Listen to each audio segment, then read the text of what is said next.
Hey there, good morning, good afternoon, or good evening, whichever applies to you, depending on when you're watching this and where you're watching this from. This is B. Jamel Broadnax, the Conscious Bishop, bringing you day number 23 of Everyday Spirituality. Forgive me and give me a few moments while I share this in a couple of places. It'll take me just a moment here to share this in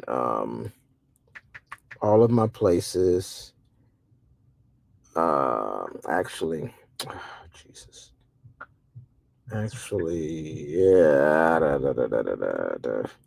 Dang it. Give me a second, yo. I'm trying to. I don't know what's going on with my phone. It's not letting me get to where I can freaking share it. Give me a second, yo. I'm sorry. There we go. Okay. And there. Come on, come on, come on, come on, come on. Oh my goodness. Oh my goodness. Y'all, I'm sorry. Hang tight. Hang tight, hang tight, hang tight. I'm getting there. Okay. All right. Got it.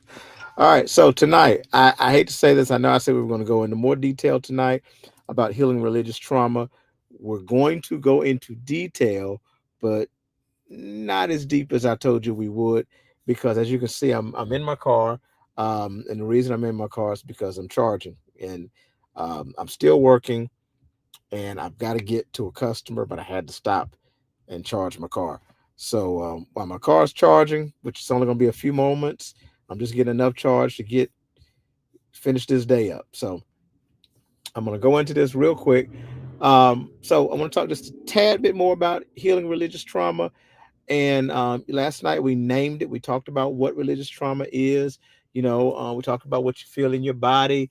If your chest tightens up when you hear the mention of the name God, when you hear something about church, all that kind of stuff. We told you that that's religious trauma. Hold on, let me clean this thing. Okay.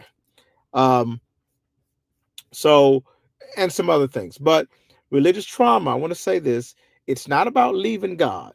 All right, but it's about healing from things that were done in God's name. Let's remember that. Uh, like we said last night a little bit, religious trauma happens when there's something that's meant to bring life and freedom and peace, but instead it produces fear, it produces shame or anxiety, self-doubt, insecurity, all of those types of things. So we talked about when this happens it happens when fear is used instead of love, shame is used instead of compassion, control is used instead of guidance, and so forth.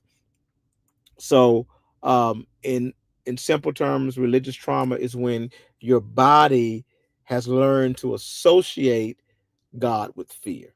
Okay.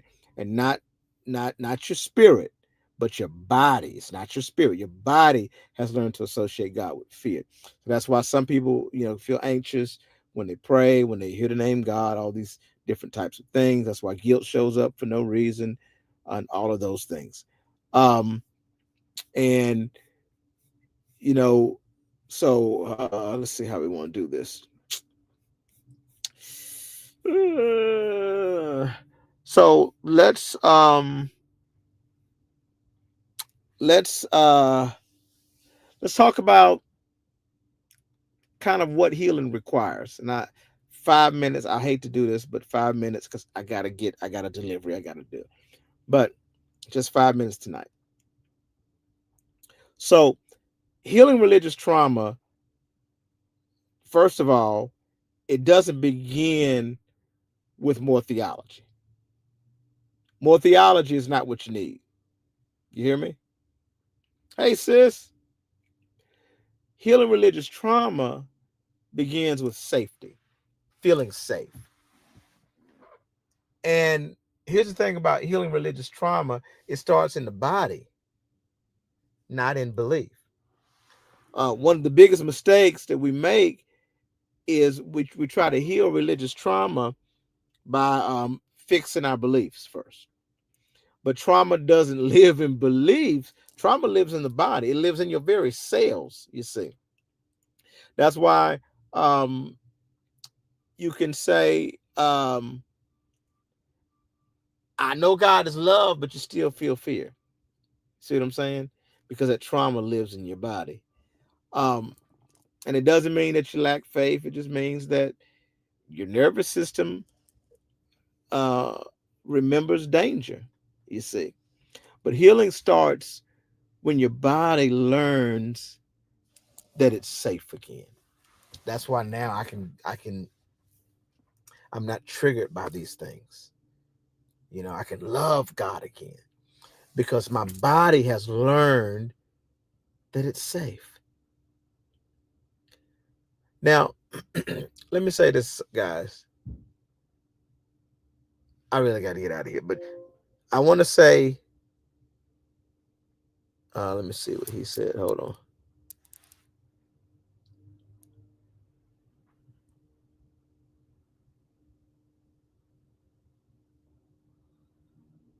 What?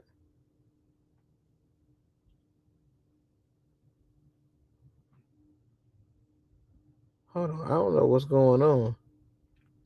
I'm sorry, y'all. Somebody just sent me.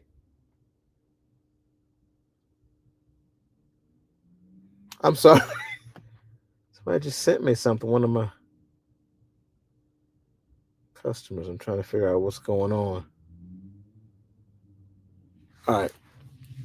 But what I was gonna say is you can't force healing. All right, that's the thing about it. You can't argue religious trauma away, and that's the tactic that many people take. You're dealing with religious trauma, so we want to fuss, we want to argue, we want to talk about what's wrong with the Bible, so we can get people healed. We want to show them what's wrong with religion, so we can. That's not how you get people healed, guys. That's not how it works. You can't force it. You can't argue it away. You can't rebuke drama away. I mean, you can rebuke drama. You can't rebuke trauma away.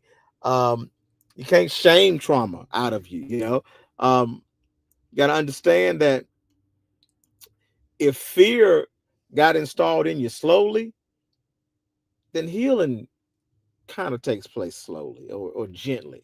You know, so God doesn't rush healing. Now, religion rushes control, but God does not rush healing. You see. So, what does healing look like? Religious trauma